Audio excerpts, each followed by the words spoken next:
찬송가 446장입니다.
기도하겠습니다. 우주 만물을 창조하시고 인류의 역사를 이끌어 가시는 능력의 하나님 아버지께 영광과 찬송을 늘 돌립니다. 오늘 이 시간도 함께 모여서 주님의 말씀을 공부하고 그 말씀을 통해서 하나님의 뜻을 더욱더 깊이 깨닫고 알고 그 뜻대로 살아가기를 원합니다. 또 오늘 새롭게 말씀을 듣기 위해서 나온 분이 계십니다. 주님 그 마음을 주님께서 붙들어 주시고 성령으로 깨워 주셔서 하나님의 말씀을 깨닫고 하나님의 말씀을 믿고 의지하며 살아갈 수 있도록 축복하여 주시기를 원합니다. 오늘 기록된 말씀 가운데서도 주님 성령으로 일깨워 주셔서 주님 기록된 말씀의 내용을 올바로 이해하고 깨달을 수 있도록 도와주시기를 원합니다. 처음부터 끝까지 주님 주관하시고 인도하여 주시옵소서. 이 모든 말씀을 우리를 구원해 주신 예수 그리스도 이름으로 기도드렸습니다. 아멘. 반갑습니다. 오늘이 4월 21일이네요. 예, 4월달도 많이 갔습니다. 지금 이제 여름 날씨로 다 바뀐 것 같죠? 다른 때보다 늘 좀 비도 많이 오고 그렇습니다. 전 세계적으로는 중동에 있는 이스라엘과의 그 분쟁으로 인한 전쟁, 또 각 나라와 나라들끼리는 경제적으로 인한 부분, 또 사상적으로 인한 부분, 이런 걸로 인해서 굉장히 많은 전쟁의 위험 요소들을 가지고 있습니다. 특히 이제 우리가 가장 가까이 있는 북한 이런 나라들도 핵무기를 가지고 전쟁을 준비하는 이런 상황이고, 또 중동전에서도 상황만 불리하면 핵무기를 쓰겠다 이렇게 하고 있는 상황이어서 안전하지 못한 그런 곳에서 살고 있고, 언젠가는 전쟁이 일어날 수밖에 없는 그런 상황 가운데 있는 전 세계의 정세인 것 같습니다. 결국은 많은 전쟁들이 종교적인 전쟁에 그 뿌리를 두고 있는 부분이 많습니다. 중동에 있는 이스라엘과 아랍 전쟁도 그렇고요. 우리가 하나님을 믿는다고 하는 것은 막연하게 어떤 그 종교로서 믿는 것이 아니고 사실적으로 믿는 하나님이라고 저는 생각을 합니다. 우주 만물을 창조한 하나님이 계시다는 거죠. 우주 만물은 있는데 우주 만물을 창조한 분이 없다고 한다면 이상하지 않습니까? 그렇지 않으면 저절로 생겼다는 것인데요. 저절로 생긴 것은 아무것도 이 세상에 없습니다. 다 누군가가 만들어진 거죠. 집마다 지은이가 있으니 만물을 창조하신 이는 하나님이시니라, 그렇게 하고 있잖아요. 그래서 우리는 그 하나님이 과연 어떤 분이고 나와는 어떤 관계를 가지고 있는가, 내 마음대로 하나님을 생각하고 하나님을 공경해야 되는가, 아니면 어떤 교회에서 말하는 방식대로 공경하고 믿어야 되는가, 여러 가지 이 상황들이 있습니다. 정말 하나님을 올바로 알고 믿고 그 하나님의 뜻을 따라서 사는 사람들은 너무 귀합니다. 우리는 성경을 통해서 그런 내용들을 쭉 살펴보고 있습니다. 창세기는 하나님이 우주 만물을 창조한 창조가 기록되어 있고 인류 역사의 시작이 기록이 되어 있습니다. 아담과 이브를 통해서 인류가 번성되어 왔잖아요. 그런 과정에 또 노아 시대 때는 사람들이 범죄함으로 말미암아 물로 멸망시켰던 역사가 있었고, 그 역사에 관한 기록들이나 내용들은 우주 만물의 자연 가운데서 우리가 늘 그것을 확인할 수 있는 증거들, 자료들이 너무나 많잖아요. 그랜드 캐년이랄지 또 물의 지층을 보든지 또 마이산 같은 데에는 산 위에가 조개 껍질이 있고, 이런 것을 본다면 언젠가는 물에 한번 잠겼다라고 하는 것을 알 수가 있는 것이고요. 이와 같이 하나님이 전 인류를 심판하고 다시 또 인류가 번성했죠.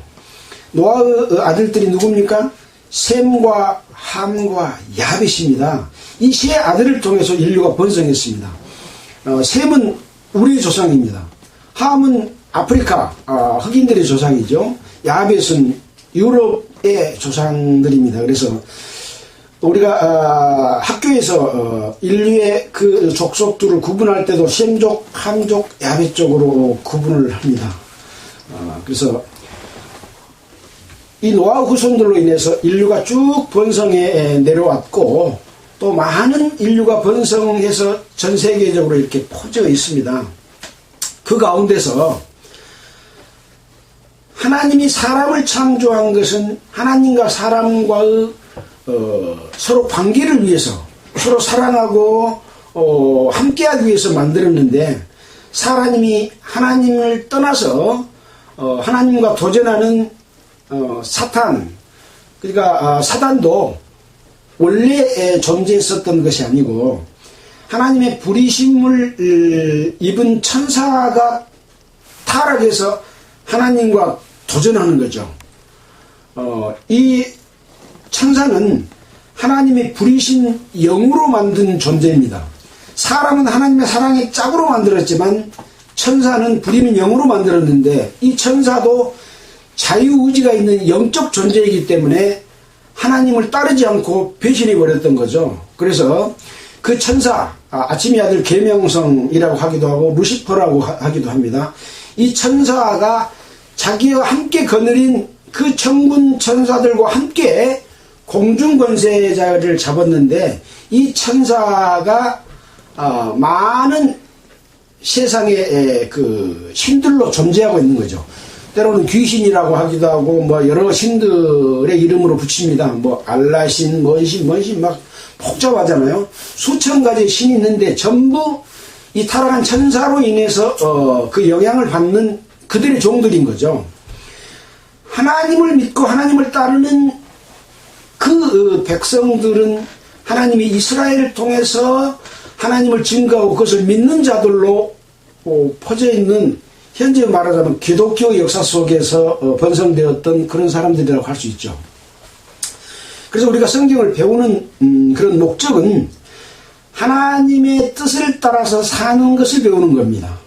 하나님은 어떻게 우리 인간을 그 자신에게서 떠난 사람을 자기에게로 돌아오기 위해서 하나님과 함께하며 하나님과 영원히 살 것을 계획하고 그것을 실천해 가고 있는 그런 과정이다라고 하는 것을 생각해 봐야 됩니다. 그래서 이스라엘의 역사 속에 나타나는 하나님을 우리는 배우는 거죠. 그리고 그 역사 속에서 우리가 어떻게 하나님을 믿을 것인가를 배우고 있습니다. 왜 우리가 이스라엘 역사를 배워야 되냐? 뭐 그렇게 이제 이야기한 사람도 있지만, 이 이스라엘의 역사는 하나님이 사람을 창조할 때부터 지금까지 이어져 내려오는 역사라고 할 수 있기 때문에 우리도 다 그 속에 포함되어 있는 그런 역사 속에 있습니다. 우리가 고등학교 때 그 역사를 배우게 되면 우리 민족의 유래라고 나옵니다. 뭐라고 되어 있냐면, 우리 민족은 중국 북방을 거쳐서 한반도에 들어와 정착하게 되었다라고 기록이 되어 있습니다. 역사책에.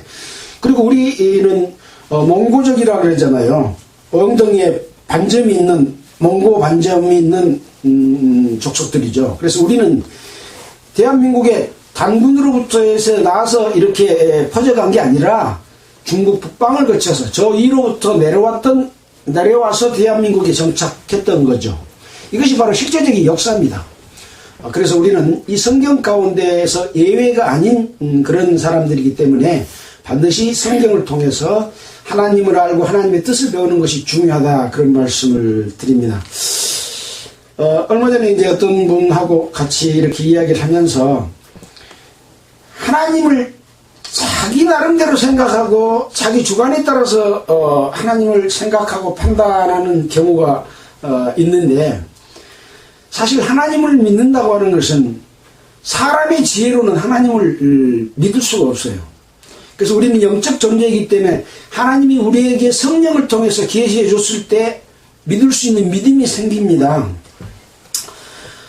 하나님께서는 이스라엘 백성들을 인도할 때 하나님의 얼굴이 보입니까? 안 보입니까? 안 보이잖아요.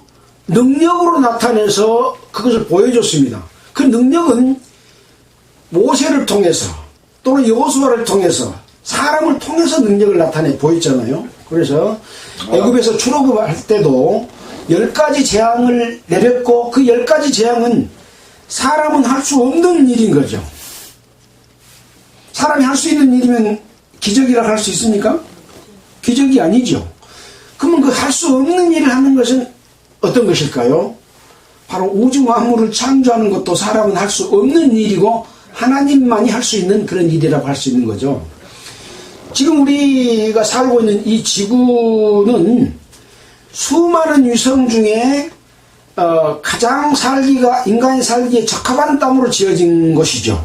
그래서 성경에 보면 이 지구를 떠나서는 사람이 살 수 없다. 사람이 살 수 있는 경계를 하냈다. 주께서 북편 하늘을 허공에 펴시며 땅을 공간에 달았다. 이렇게 말씀하고 있는 거죠.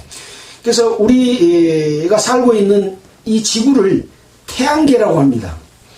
그러면 태양계에는 수금지와 목토 천해명하고 태양으로부터 가까운 데서부터 멀리 이렇게 쭉 위성이 태양의 주위를 돌고 있습니다. 생명이 없는 곳에 스스로 힘을 내는 것이 있습니까? 생명이 없는데 스스로 힘을 내는 것이 있습니까? 없습니다. 반드시 생명이 있어야 힘이 나오는 건데 이 만물을 붙드시는 이는 하나님이시다. 성경은 그렇게 이야기를 하고 있습니다. 분명히 생명이 존재하기 때문에 돌아가고 있는 거라고 하는 거죠. 일정한 속도로 간격을 유지하면서 자, 우리가 1년이라고 하는 것은 지구가 태양의 주위를 한 번 돌면 1년입니다. 자전과 공전을 하면서 돌아가고 있는데 한 번 자전하면은 하루잖아요. 그래서 태양의 주위를 도는 속도가 시속 30만 킬로입니까? 제가 정확히 기억이 안 나는데요. 이렇게 엄청난 속도로 태양의 주위를 돌고 있는데 돌아가는 걸 우리가 느끼나요? 네. 사람은요, 너무 큰 것도 못 보고, 너무 작은 것도 못 보고, 너무 큰 소리도 못 듣고, 너무 작은 소리도 못 듣습니다. 딱 들을 만한 그 범위가 정해져 있습니다. 볼 수 있는 것도 정해져 있습니다. 이렇게 사람은 한정된 능력을 갖고 있기 때문에 하나님께서 우리에게 알려주시지 않으면 알 수 없는 것이죠. 그래서 성경의 여러 과정 내용 속에서 하나님의 능력이 나타나 있는 내용들이 기록되어 있는 것을 통해서 우리는 하나님을 알고 배우게 됩니다. 오늘 아주 기본적인 부분을 이렇게 말씀을 좀 드렸는데요. 이런 마음으로 우리가 성경 가운데 있는 이 역사 속에서 늘 나타나시는 하나님을 공부를 하게 됩니다. 우리는 지금 열왕기상 18장 가지고 공부했고 오늘은 19장을 할 차례인데요. 열왕기라고 하는 것은 이스라엘의 역대 왕들의 내용을 기록한 역사서입니다. 이 역사서는 성경에만 기록되어 있는 것이 아니라 이스라엘의 역사 속에도 기록이 되어 있다라고 성경에서도 말하고 있잖아요. 그래서 이것은 어떤 종교 경전이 아니라 이스라엘의 역사 속고 하나님의 말씀이다. 이 성경 66권이 하나님의 말씀이 아닙니다. 이 속에 나타나 있는 하나님의 말씀이 하나님의 말씀이고 그 뜻이 하나님의 말씀이다. 그런 얘기죠. 이 속에는 마귀의 말도 있고 선지자의 말도 있고 거짓 선지자의 말도 있고 여러 왕들의 말도 있고 또 여기 등장하는 인물들의 말이 다 있습니다. 그게 다 하나님의 말씀입니까? 아닙니다.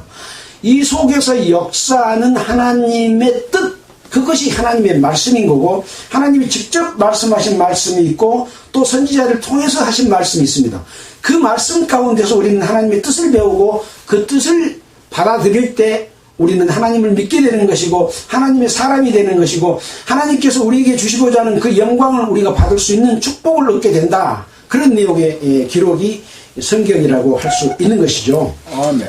그래서 우리는 이스라엘의 왕들의 역사 속에서 우리가 지금 배울 것을 배우고 있는 그런 중이라고 하는 거죠. 자, 오늘은 19장을 할 텐데요. 지난주에는 어떤 내용을 우리가 공부를 했습니까? 18장의 내용에서는 엘리야와 바알 선지자에 관한 기록이 있습니다. 이스라엘의 그 왕이 솔로몬의 죄를 지음으로 말미암아 이스라엘이 북이스라엘과 남쪽 유다로 나뉘었는데 남쪽 이스라엘과 북이스라엘과 남쪽 유다가 늘 싸우잖아요. 그 이스라엘의 이 왕들이 우상을 만들어 놓고 그것에 절을 하고 섬기는 이런 그 금송아지를 만들어 놓고 이렇게 죄를 짓는 그런 가운데서 바알 선지자를 보내서 이 바알 선지자와 이 그들이 섬기고 있는 이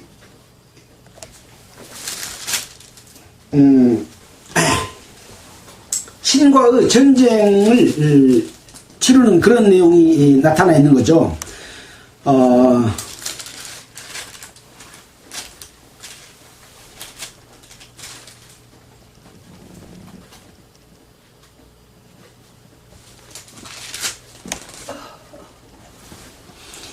이스라엘이 이제 흉년이 계속 들어가지고 굉장히 어려움이 있을 때 이제 엘리야를 보내서 엘리야가 그들이 섬기고 있는 바알 선지자들 450명을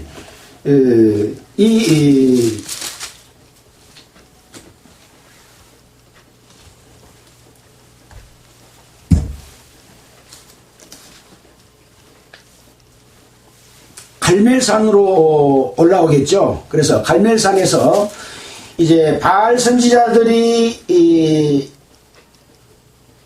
제물을 만들어서 나무 위에 올리고 또 엘리야 선지자가 또 제물을 잡아서 나무 위에 올리고 그 대신 불은 피우지 마라. 그래갖고 너희 신에게 불이 내려와서 이것을 제물을 태우도록 해라. 그라고 했는데 바알 선지자의 그 신은 제물을 태우지 아니했으나 하나님의 신이 내려와서 이 제물을 태움으로 말미암아 이 하나님의 신이 엘리야가 믿는 하나님의 신이 승리했던 내용이 바로 지난주에 우리가 배웠던 갈멜산의 엘리야, 제목이 갈멜산에서 있었던 엘리야에 관한 하나님의 기적을 나타내 보였습니다. 그래서 이 엘리야가 이제 그 바알 선지자들의 선지자의 수가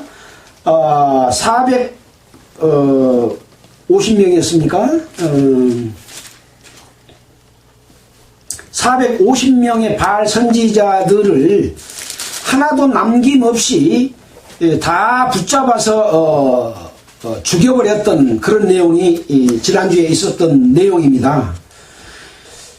자, 그렇게 해서 이제 19장에서는 이제 아합은 지금 이스라엘 왕이잖아요. 엘리야의 무릇 행한 일과 엘리야의 행한 일은 뭡니까? 아합의 왕이 믿는 바알 선지자들과의 또 하나님을 믿는 엘리야의 대결에서 불이 내려오게 하는 그런 일이 있었고 또 엘리야가 그 바알 선지자 450명을 하나도 남김없이 죽여버렸던 그런 일이 있었던 일이죠.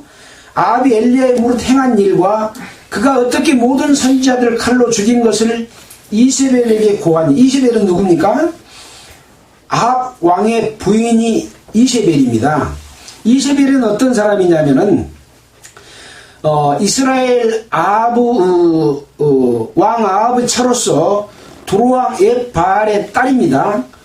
들어오신 바알과 아세라를 수입해서 백성의 그 신을 믿기를 강권하고 또 여호와의 신을 믿는 선지자들을 멸망시켜버리는 그런 일을 했고, 자기 남편으로 나봇을 죽이게 하고 그 포도원을 뺏는 아주 간악하고 잔인한 일을 했던 그런 여자입니다. 그러니까 아합 왕의 부인이죠.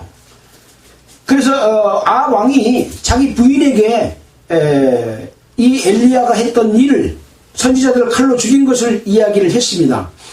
이 이세벨은 하나님의 선지자들을 다 죽였는데 이 엘리야 선지자가 나만 남았다라고 앞장에서 기록해 놓고 있잖아요. 자, 그러니까 이세벨이 사자를 엘리야에게 보내어 이르되, 내가 내일 이맘때에는 정령 네 생명으로 저 사람들 중 한 사람 생명 갖게 하리라. 저 사람들 생명 갖게 하리라. 바알 선지자처럼 죽이겠다. 내가 죽였던 너희 선지자처럼 너도 죽이겠다. 그렇게 이야기를 한 거죠. 네. 신들이 내게 벌 위에 벌을 내림이 마땅하다. 그렇게 하지 아니하면 내가 신들로부터 벌을 받겠다. 그렇게 말을 합니다. 그러니까 엘리야가 이 형편을 보고 일어나서 그 생명을 위해서 도망해가지고 유다에 속한 부엘셰바에 이르러서 자기 사환을 그곳에 머물게 하고 자기는 스스로 광야에 들어가서 하룻길쯤 행하고 한 노뎀 나무 아래 앉아서 죽기를 구하여 가로되 여호와여 넉넉하오니 지금 내 생명을 취하옵소서. 나는 내 열조보다 낫지 못하나이다 하고 로뎀 나무 아래 누워서 자더니 하나님께 이제 내가 할 일을 다 했습니다. 나는 이제 죽어도 넉넉합니다. 부족함이 없습니다 하고 죽기를 구하였더니 천사가 어루만지며 이르되 일어나서 먹으라 하는지라 본즉 머리맡에 숯불에 구운 떡과 한 병 물이 있더라. 이에 먹고 마시고 다시 누웠더니 또 이제 잠이 든 거죠. 여호와의 사자가 또 와서 다시 어루만지며 이르되 일어나서 먹으라. 네가 길을 이기지 못할까 하노라 하는지라. 너가 길을 가야 되는데 먹지 않고 가게 되면은 이기지 못하고 죽을 거 한다. 그러면서 또 음식을 준 겁니다. 이에 일어나서 먹고 마시고 그 식물의 힘을 의지하여 40주 40야를 행하여 하나님의 산 호렙에 이르니라. 그러니까 그 식물을 먹고 40주야 낮과 밤을 행하여 하나님의 산 호렙산에 이르게 됐습니다. 엘리야가 그 호렙산 굴에 들어가서 거기서 유하더니 여호와의 말씀이 저에게 임하여 이르되 엘리야야 네가 어찌하여 여기 있느냐. 지금 엘리야는 하나님의 선지자잖아요. 하나님께서 엘리야를 네가 어찌하여 여기 있느냐 하고 물어봅니다. 그러니까 이제 엘리야가 대답합니다. 만군의 하나님 여호와여 여호와를 위하여 열심히 특심하오니 이는 이스라엘 자손이 주의 언약을 버리고 주의 단을 헐며 칼로 주의 선지자를 죽였음이오며 오직 나만 남았거늘 저희가 내 생명을 찾아 취하려 합니다 하고 이세벨이 하나님의 선지자를 죽였던 내용을 하나님께 지금 구합니다. 하나님은 다 아시죠. 그러나 이렇게 구합니다. 오직 나만 남았는데 또 저희 이세벨이 내 생명을 찾아서 죽이고자 합니다. 그러니까 여호와께서 가라사대 너는 나가서 여호와 앞에서 산에 섰으라 하시더니 여호와께서 지나가시는데 여호와 앞에 크고 강한 바람이 산을 가르고 바위를 부수나 바람 가운데 여호와께서 계시지 아니하며 바람 후에 지진이 있으나 지진 가운데도 여호와께서 계시지 아니하며 또 지진 후에 불이 있으나 불 가운데도 여호와께서 계시지 아니하더니 하나님께서 능력으로 산에서 바람을 아주 강한 바람을 불어서 바위가 이렇게 부서지고 산을 가르는 그런 상황이 있었으나 여호와께서 그 계시지 않고 능력으로만 보여주셨고 또 지진이 있으나 지진 가운데서도 계시지 아니하시고 또 불 가운데서 계시지 않았다. 근데 그 불 후에 아주 세미한 소리가 있는지라. 세미한 소리는 큰 소리요 작은 소리요? 아주 작은 소리가 있는지라. 하나님의 능력은 크게 나타나고 역사를 해도 그 말씀을 내가 받아들일 때는 아주 작은 말 속에서도 큰 하나님의 능력이 있을 수 있는 거죠. 네. 저가 대답하되 내가 만군의 하나님 있는지라. 엘리야가 듣고 겉옷으로 얼굴을 가리우고 나가 굴 어귀에 섬에 소리가 있어 저에게 임하여 가라사대 엘리야야 네가 어찌하여 여기 있느냐. 아까 굴에 있을 때도 여호와의 말씀이 엘리야에게 네가 어찌하여 여기 있느냐라고 물었잖아요. 뭔가 하나님께서는 엘리야에게 일을 주고 일을 하도록 하기 위한 뜻이 있는 거죠. 자, 그래서 네가 어찌하여 여기 있느냐? 그러니까 또 대답을 합니다.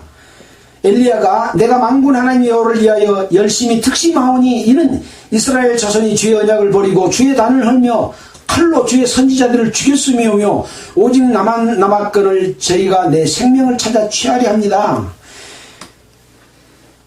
이세벨과 바알을 믿는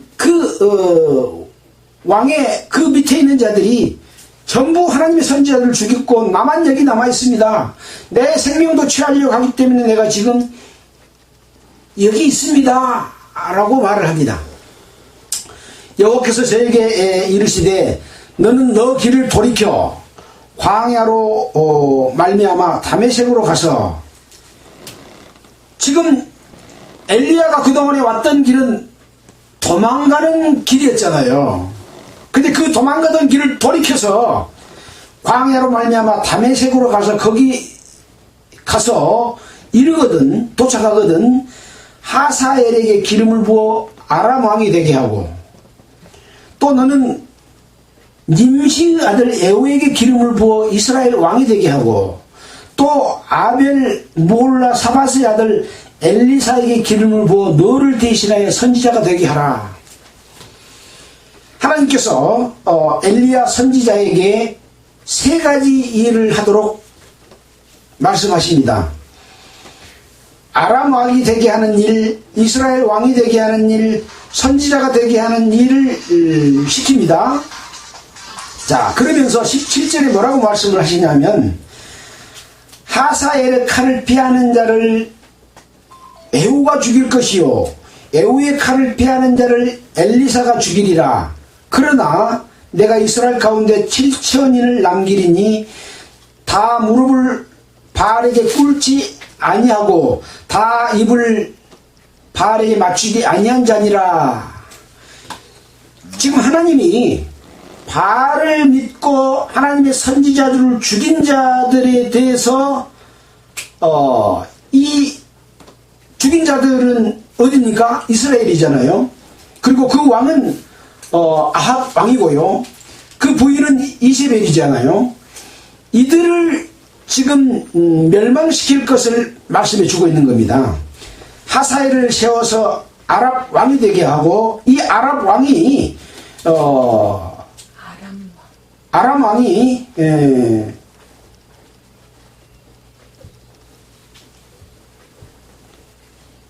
여기 보면 너는 또 님시한 에후의 기름을 부어 이스라엘 왕이 되게 하고, 사바스 아들 엘리사의 기름 부어 선지자가 되게 하라 그랬잖아요. 하사엘의 칼을 필, 하사엘은 누굽니까? 아람 왕이죠. 아람 왕이 이스라엘 백성들을 이제 벌한다고 하는 거죠. 처벌하는 거죠. 죽이는 거죠. 그래서 칼을 피하는 자가 있어요. 그럴 때는 누가 죽여요? 에후는 누굽니까? 이 아합 왕 뒤에 왕이 될 자가 에후입니다. 에후 왕이 이스라엘 백성들을 피하는 자들을 또 죽일 거다. 또 에후의 칼을 피하는 자는 엘리사 선지자가 죽일 것이다. 그럼 이스라엘 백성들 다 죽이나요? 아닙니다. 여기에 그러나 내가 이스라엘 가운데 7,000명을 남길 것이니, 이 7,000명은 누구냐? 다 무릎을 바알에게 꿇지 아니하고 다 그 입을 바알에게 맞추지 아니한 자니라. 바알 신을 섬기지 아니한 자 7,000명을 남기겠다, 그런 얘기입니다. 하나님께서는 이 이스라엘 백성 또 유다 백성들 가운데 함께 하시지만, 하나님의 뜻을 어기고 다른 신을 섬기면서 그 다른 신으로 말미암아 하나님의 선지자, 하나님의 뜻을 행하는 자들을 죽이고 벌하고 괴롭힌 자들에 대해서 반드시 응징한다. 근데 백성들까지도 다 응징의 대상이 돼버리는 거죠. 어떻게 보면 노아 시대 때 많은 사람들이 죄를 짓고 그 중에는 악한 죄를 지은 자가 있고 좀 덜 죄를 지은 자도 있지 않겠습니까? 그러나 몇 명 살렸어요? 노아와 노아의 8식구를 살렸습니다. 나머지는 전부 홍수로 말미암아 다 멸망을 당했지 않습니까? 하나님의 심판은 언젠가 앞으로도 이루어질 것인데 여기 바알에게 무릎을 꿇지 아니하고 바알에게 입맞추지 아니한 7,000명을 남기는 것처럼 하나님을 올바로 믿고 섬기고 공경하고 그렇게 살아간 자들을 반드시 구원해 주신다 라고 하는 것입니다. 지금 이스라엘에 전쟁이 있는데 이스라엘을 대적하는 여러 그 아랍인들의 그 무리들이 있습니다. 그들과 전쟁을 하고 있는데 또 옆에 나라에서 그걸 돕고 또 그 동료 국가인 아랍인들인 이란까지 또 이스라엘을 공격하고 이런 일들이 반복해서 일어나잖아요. 이스라엘의 나라가 얼마나 큽니까? 우리나라 강원도밖에 안 되는 그런 아주 작은 나라입니다. 아랍은 얼마나 커요? 엄청나게 큰 세력과 인구를 가지고 있는 큰 나라잖아요. 1967년도에 아랍 전쟁이 일어났을 때 그 수많은 아랍인들이 동시에 이스라엘을 공격해가지고 이스라엘을 전멸시켜서 하나도 남김없이 싹 죽여보려고 했습니다. 근데 누가 이겼습니까? 이스라엘이 이겼잖아요. 이스라엘 뒤에는 하나님이 보호하고 계시고 전쟁을 하는데 이스라엘 군대가 나온 거 아니라 이스라엘 군대 뒤에 엄청난 군인들이 뒤에 있는 것처럼 보이게 만들어서 그들로 하여금 스스로 싸움을 하지 못하도록 했던 일들을 우리가 자료를 통해서 파악하잖아요. 지금은 마지막 때고 하나님이 이스라엘과 함께할 때이기 때문에 1948년 이스라엘이 독립한 이후에 이스라엘인들은 전부 앞으로 자기 나라로 돌아올 수 있는 어떤 그 준비를 하고 있고 지금 세계에 흩어져서 전 세계에서 가장 강력한 부와 권력과 모든 것들 정보 통신 문화 예술 모든 부분을 거의 지배하고 있을 만큼 그렇게 돼 있지만 그들은 자기 나라로 돌아가는 시오니즘이 현상이 일어날 겁니다. 그러기 위해서는 이스라엘이 좀 미움을 받아야 돼요. 그리고 다른 나라로부터 아주 위험에 처했게 되면은 자기 나라로 더 많은 사람들이 돌아오게 되고 마지막 전쟁이 일어날 가능성이 중동에서 있을 겁니다. 우리는 그 전쟁에 참여하지 않을까요? 전 세계가 중동전에 참여하게 됩니다. 중국도 참여하게 되고 러시아도 참여하게 되고 이런 전쟁이 앞으로 일어날 건데 바로 그 이스라엘과 함께한 하나님이 함께해 주시기 때문에 결국은 이스라엘과 그 모든 이스라엘을 대적하는 나라들과 싸움에서 이스라엘이 결국은 승리할 것을 이야기해 주고 있습니다. 이 전쟁 가운데에서 일어날 내용도 스가랴서에 보면 이런 내용이 기록이 되어 있습니다. 스가랴서 한번 보겠습니다. 지금으로서는 이해가 될 수 있는 일이지만 그때 당시 이 스가랴서에 있는 내용은 도저히 이해할 수 없는 어떤 그런 사건이 기록이 되어 있는 거죠. 스가랴에서의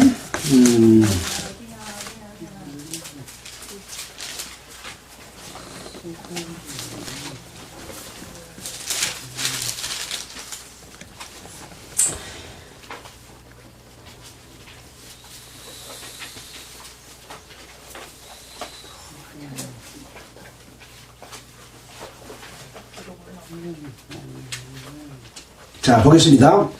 먼저 14장을 한번 볼게요. 14장에 1절에 이런 말씀이 있습니다. 여호와의 날이 이르리라. 그날에 내 재물이 약탈되어 너희 중에 나누이 되라.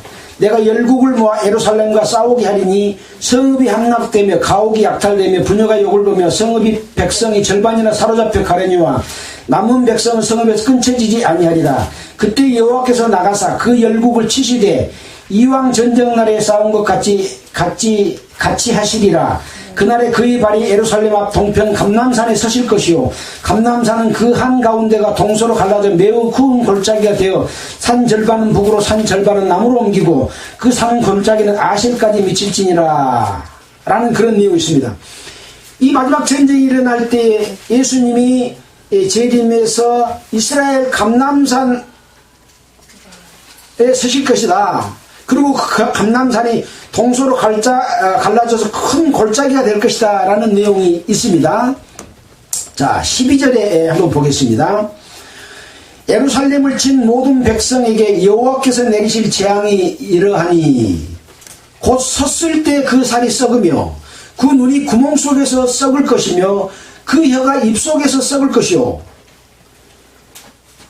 이건 지금 이 기록은 지금으로부터 한 3000년 전에 기록된 그런 내용입니다. 한 100년 전만 하더라도 우리에게 핵무기가 있었습니까? 없었습니까? 없었습니다. 이것은 사람이 상상할 수 없는 그런 내용이 예루살렘을 치는 모든 백성에게 여호와께서 내리실 재앙이 일어나니 곧 섰을 때 그 살이 썩으며 핵무기가 빵 터지면 그 빛으로 인해서 서 있는데 그 살이 싹 녹아져 내립니다. 눈이 눈 속에서 구멍 속에서 썩으며 그 혀가 입 속에서 썩을 것이다. 이런 내용을 기록하고 있어서 이 성경에 있는 기록된 내용은 사람이 뭐 과학적으로 생각해보고 맞춰갖고 소설을 쓴 게 아닙니다. 애언서기 때문에 역사서고 애언서기 때문에 그 애언의 내용은 지금은 이해가 되죠. 핵전쟁이 일어나면 이런 결과가 올 것이라는 걸 알 수 있지만 이 성경이 기록될 당시에나 지금으로부터 50년, 100년, 200년 전, 300년 전, 1000년 전에는 도저히 알 수도 없는 그런 내용이 기록되어 있다고 하는 것이죠. 한 가지 예를 들어서 이야기했을 뿐이에요. 이런 내용들은 어떤 과학적인 증거나 자료, 자연의 섭리와 이치 이런 내용들은 수많이 기록이 되어 있다라고 하는 것이고 우리는 그런 것들을 배우면서 하나님은 눈에 보이지 않지만 살아계시고 역사하시고 우주를 운행하고 계시고 또 인류의 모든 질서를 주시고 그 질서 가운데서 올바른 마음을 가진 사람을 늘 이끌어서 하나님을 믿도록 하고 구원해 주시는 그런 일을 하시는구나 하는 것을 알게 되려고 하는 것이죠.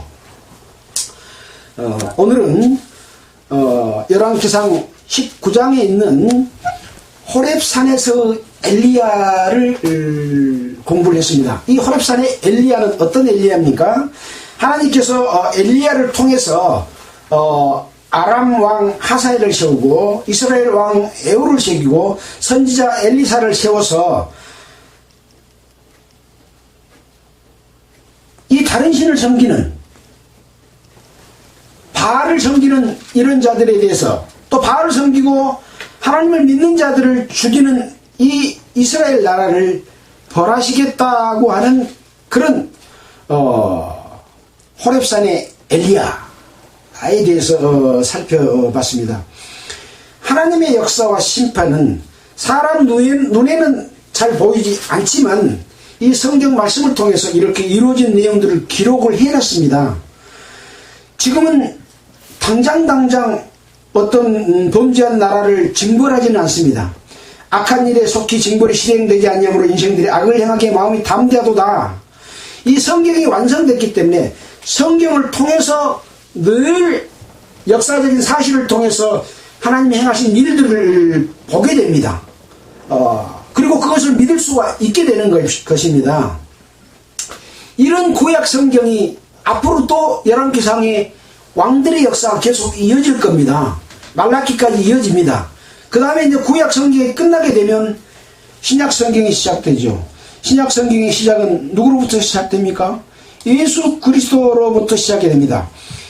BC는 예수님 오시기 전을 이야기하고 AD는 예수님 오신 이후의 역사를 이야기합니다. 예수님 오시기 이전의 역사는 말라기까지 기록이 되어 있고 예수님 오시기 이후의 역사는 마태복음부터 시작이 됩니다. 마태복음 1장 한번 볼까요? 마태복음 1장에 아브라함과 다윗의 자손 예수 그리스도의 세계라. 아브라함이 이삭을 낳고 이삭은 야곱을 낳고 야곱은 유다와 그 형제를 낳고 유다는 다말에게서 베로스 세라를 낳고 세라는 헤솔을 낳고 헤솔은 남을 낳고 남은 아미나답을 낳고 아미나답은 나솔을 낳고 나솔은 살몬을 낳고 살몬은 아합에게서 보아스를 낳고 보아스는 루덱에서 오벳을 낳고 오벳은 이세를 낳고 이세는 다윗왕을 낳으니라. 이렇게 낳고 이 역사가 아브라함부터 이어지는 이스라엘의 역사입니다. 그 이전의 역사는 여기에 기록해 놨지는 않았습니다.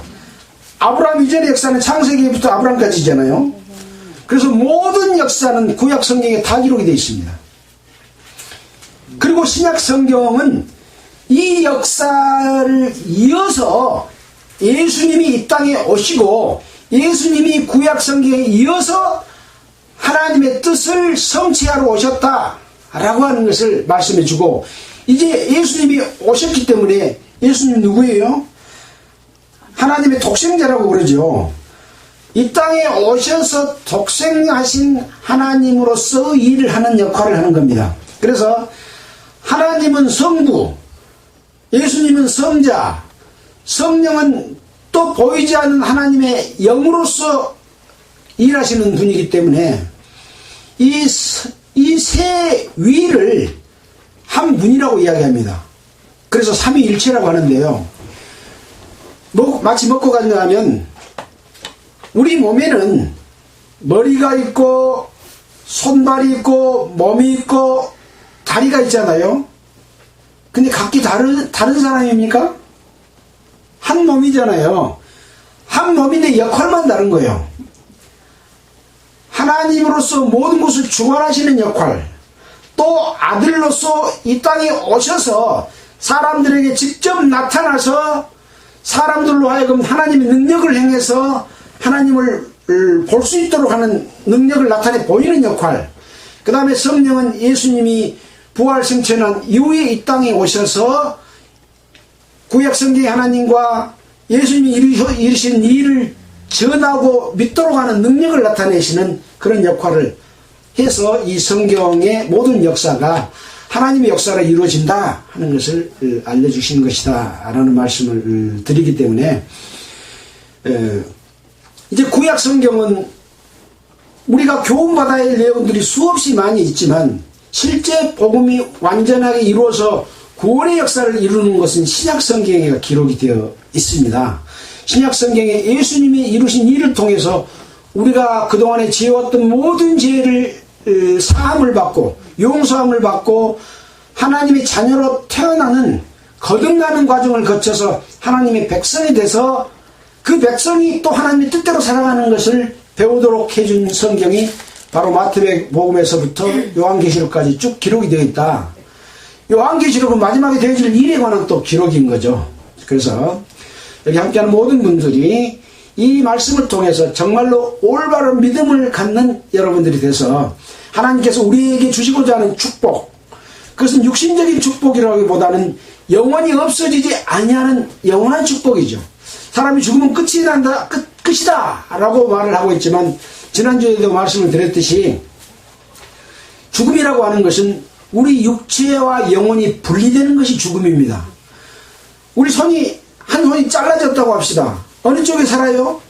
영혼이 없는 쪽은 죽고 영혼이 있는 쪽은 살아요. 근데 우리 몸에서 영혼이 빠져나가면 몸이 죽어버리잖아요. 몸이 죽어버리면 스스로 힘을 내요, 못 내요? 못 내요. 톡 주저앉아서 만유인력에 의해서 땅에 탁 까봐져 버립니다. 스스로는 못 일어섭니다. 왜 못 일어서요? 생명인 영혼이 빠져나갔기 때문에 그렇습니다. 옛날에 죽은 헌불을 나갈 때 헌불 받던 사람 많이 있다고 그런 이야기 지난주인가 저지난주에 했잖아요. 죽음은 끝이 아니고 죽음은 영원한 세계로 가는 길이다. 근데 성경은 또 부활을 이야기하고 있어요. 육신도 없어져 버리는 것이 아니라 다시 변화된 몸으로 다시 살아서 영혼과 합쳐져서 영원한 세계로 간다. 우리가 육신이 없으면 영혼만 있으면 기대가 됩니까 안 됩니까? 어떻게 될지도 잘 모르잖아요. 우리는 육신적으로 살아왔기 때문에 육신과 영혼이 같이 있어야 완전하다고 생각이 되는데, 하나님께서는 우리 육신과 영혼을 합쳐서 영원한 세계로 데려가실 것입니다. 자, 여러분 모두 함께 할 수 있기를 바라면서 마치겠습니다. 기도드리겠습니다. 하나님 아버지 감사합니다. 오늘 기록된 말씀을 통해서 하나님의 뜻과 하나님의 그 행하심을 공부했습니다. 우리는 그 뜻을 배우고 하나님 뜻에 합당하게 살아갈 수 있도록 하기 위해서 배웁니다. 주님 능력으로 함께 해주시고 우리를 보호하시고 지켜해 주시고 인도해 주시옵소서. 이 모든 말씀을 우리를 권해주신 예수 그리스도의 이름으로 기도드렸습니다. 아멘. 찬송가는 545장 하겠습니다.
마치겠습니다.